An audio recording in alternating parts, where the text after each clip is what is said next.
TeachAnOldDogNewTricks.com. More than 40 hours of free computer training. Sit, stay, and learn. Thank you. Hi ladies and gentlemen, this is Tony Holowitz and I want to thank you for being here for this QuickBooks tutorial. In this tutorial we are sort of putting the cart in front of the horse for just a moment. In our next tutorial we're going to talk about how to receive a payment from a customer. But before we do that, I want to draw your attention to just one thing. I want to draw your attention over here on the bottom right to where it says Deposit To and it says Bank Account. In the next tutorial, this, when we first start looking to make a deposit, is not there. In other words, it's just not there. It's gone. You wouldn't even see this. And this leads to my next point.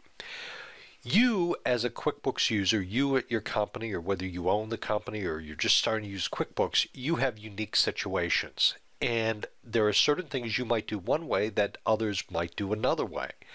Because of that, you have unique preferences. And this is a first example of a preference in QuickBooks.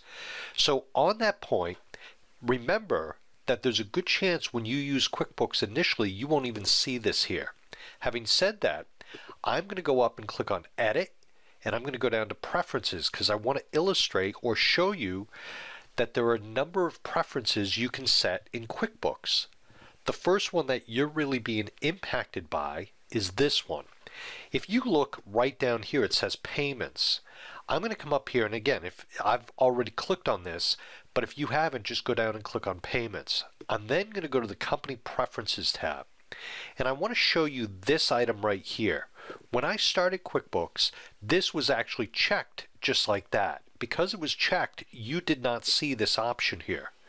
What happens in QuickBooks is initially, everything is set up to go into an account called Undeposited Funds.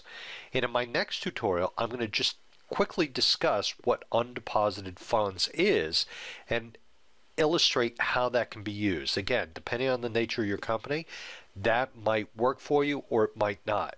But this right here, you might not see in your QuickBooks. If you don't, think to yourself, hey, maybe it's something that's in the preferences.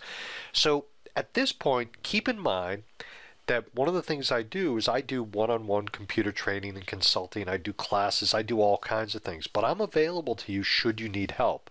I offer all my clients 1 hour of free training, consulting, whatever you want to call it. So if you get stuck at some point, reach out to me. Call me. I don't care where you are in this world. I have clients all over the country. Technology allows me to work with you one-on-one. So there's going to be a point where there might be a little confusion, and that's because of the way things are set up. So don't hesitate to reach out to me. My name is Tony Holowitz, and I want to thank you very much. Have a great day.